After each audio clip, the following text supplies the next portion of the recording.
Summer has just kicked off for us in Bali, and we're super excited. Living for the glory of God in Southeast Asia, as a family of 5, requires us to homeschool the kids, and it's a lot of work. So I'm really looking forward to the next 6 weeks, pouring into our children and having tons of fun as a family. For the first day of summer, we went to the beach just a few minutes down from our house, where the kids had a blast playing in the surf. My favorite part was surfing. When I fell under, I just went up and Daddy was getting the surfboard while I was snorkeling.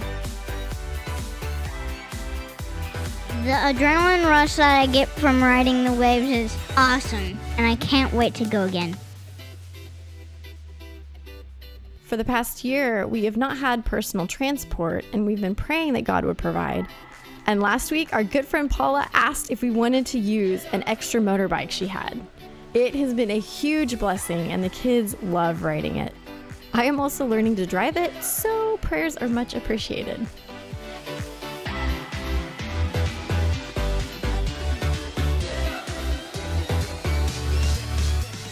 In January, we felt the Lord speak to us that 2018 would be a year of laying new, long-term foundations in Indonesia. So far, that word is coming to pass as we have begun establishing 2 kingdom works in Bali that we hope will serve as long-term platforms to multiply disciples, train missionaries, and establish new biblical communities from Bali to the final frontiers of Christ's commission. Last year, we stepped into a Joel 2 moment where the Lord spoke to a few of us in dreams and visions accompanied by revelation from the scriptures.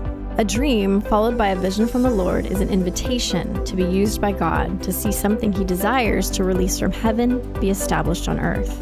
In our living room, the Lord has recently formed a new family of disciples from many nations. Modeled after the gathering rhythms of the early church, this expression of the body of Christ can mature to multiplication in any culture, no matter how open or closed it may be. We are only a few months into planting this dream, and we are already seeing fruit as the vision has been received by some who feel called to carry it back to their nations and begin.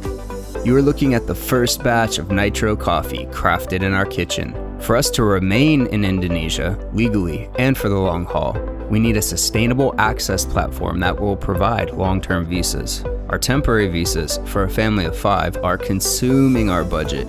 We have prayed and asked God to make a way. In response, we have partnered with an Indonesian couple who are helping lead the work here, and both have incredible testimonies.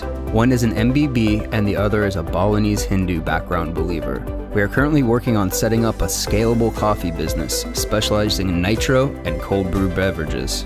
Last week, we began a relationship with a renowned Balinese coffee producer. From farm to cup, we are endeavoring to make sure this new platform exalts the supreme worth of Jesus and opens new roads to the final frontiers of Christ's commission.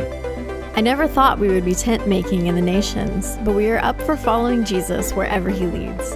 He is the treasure that we have found in the field and sold everything to buy. Drew, myself, and the kids greatly covet your prayers as we kick off this new adventure. Be on the lookout for the next vlog, and we'll see you guys soon.